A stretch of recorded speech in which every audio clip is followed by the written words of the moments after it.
Hello, Sean. How you doing, my guy? So, this is a podcast for my normal podcasting audience that this is a response to a quick question on YouTube, which is a YouTube series I do with the illustrious PT Sean. I normally put these podcasts out in the aftermath of Sean prompting me a question that I feel deserves more than 3 or even 4 minutes of discussion. What is the question what was his quick question in question? For lack of a better phrase, are alpha men sexist? Obviously, obviously yes. Like, by conventional modern terms, like, they are. But I think the root of why they're sexist, which was kind of like an underlying question, I think, Sean, in your commentary, I think that is worth looking into.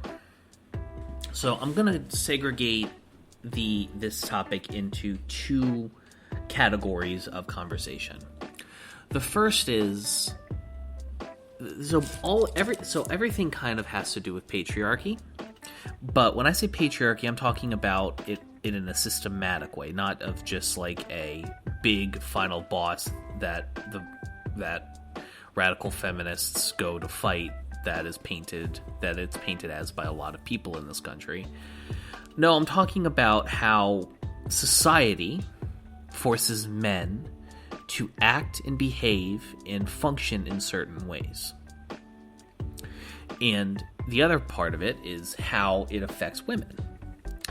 We'll get to the women aspect part in a moment, because I think there are people who are much smarter than me, much older than me, and much more vocal than me, who have kind of dunked on that point significantly more. I think at least initially framing it in a way where I could maybe get one of those alpha males to listen to this and understand that, yes, while they might be perpetuating a system that kind of forces people into a box, they themselves are also victims of that system. The fact of the matter is that in a patriarchal society, even as we are deconstructing certain parts of it day by day, men are expected to have certain things and are expected to be certain ways. You still, to this day, have women that have say that men should provide for them, love them, and do everything for them, and they should be able to do all of these things,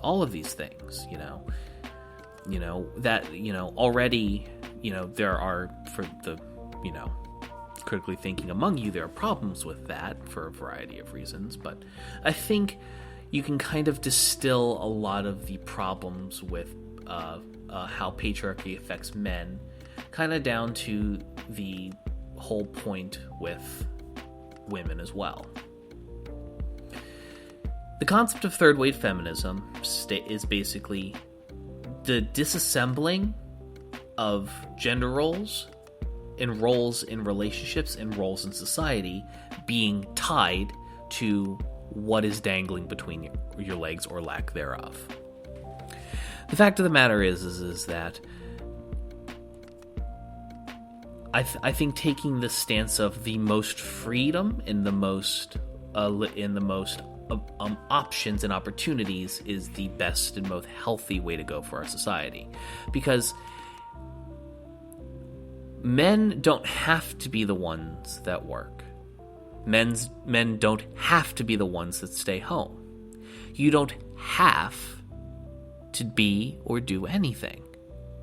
It is your choice what role in society you want to play. If you and your partner, or partners in some cases, decide, hey, I want to stay at home, and and I'd like it if you worked, and your partner's like, I'd rather work and I'd rather you stay home and do that, that's great, because you have to remember, homemaking itself is a very difficult and impressive skill. I'm a terrible homemaker. I certainly do better than most, but I'm still not good at all. And then I look at my mother or even my girlfriend, and both of them are excellent homemakers.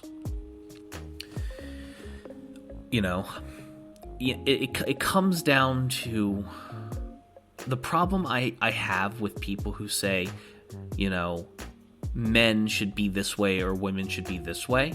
You know, your Dr. Umar Johnson's, your general toxic masculinity figures, is not that they want that they want a woman or want a man that does X, Y, or Z for them. That is actually fine. If you are a man or a woman that wants to be like a traditional, like 50s America, man works, woman stays at home with the kids type of relationship, you are absolutely entitled to what you want, and you don't let anybody tell you any differently. My problem comes in when you try to tell other people that is how you should live your life. That is how you know, everybody should live, and that's the proper way. Plenty of people who believe bullshit like that have manufactured data and cherry picked, you know, studies to reinforce those views, even though there's a mountain of evidence disproving whatever they want. You know, people that say that are hyper biological about men and women and making it the differences between them purely biological, which there are biological differences between men and women, and not without minus just, you know, body and stuff. You know, the people saying that there is absolutely no difference between men and women, even on a psychological level, like just the brains are wired, that is fundamentally wrong. But using that reality as a justification to force people to live a life that not only they may not even want, they might not even be suited for. There are people I know who are excellent homemakers. My mother, excellent homemaker. My grandmother, excellent homemaker. My uncle, excellent fucking homemaker. Could they go work? Yeah. And they have worked, you know, so, you know, but like, especially in the case of one of my uncles, nah, you know, he's better at home. His wife makes much more money than him. He takes care of the kids, does what he's got to do. He's a good dad. How can, you know, you shame somebody for that just because you think somebody should be doing what you think is right? That's not freedom. That's tyranny. You know, I've always found it quite odd that the same people that talk about you can't tell me how that I can't have guns, you can't tell me what I can and can't say, you can't tell me X or Y or Z, are the same people that shame and villainize and ostracize people for leading lives that they wouldn't want for themselves, and they think that everybody should fall into a specific box. And that, at the end of the day, is the point. Patriarchy is not. You can even boil down the patriarchy argument down to dismantling the patriarchy means removing chains from people that will allow them to live the lives that best suit them. Because at the end of the day, you can talk about what you think is good for society. You can talk about what you feel is good for society and what is good for society. But at the end of the day, every person playing a role in society that best suits them means a better society overall. A happy, productive society of people who are happy doing what they do is always better than forcing somebody into roles because out of desperation, expectation, or, you know, or force. And frankly, if anybody tells you otherwise, I don't think that they've thought. I think that they're using their emotions more and generally unless they're just a rampant authoritarian, you can't have non-authoritarian views in politics, but have authoritarian views, as it comes to social issues. You got to be consistent. Regardless, Sean, thank you for listening to this little rant, as it were. I appreciate you immensely, and I look forward to asking you my question. Toodles.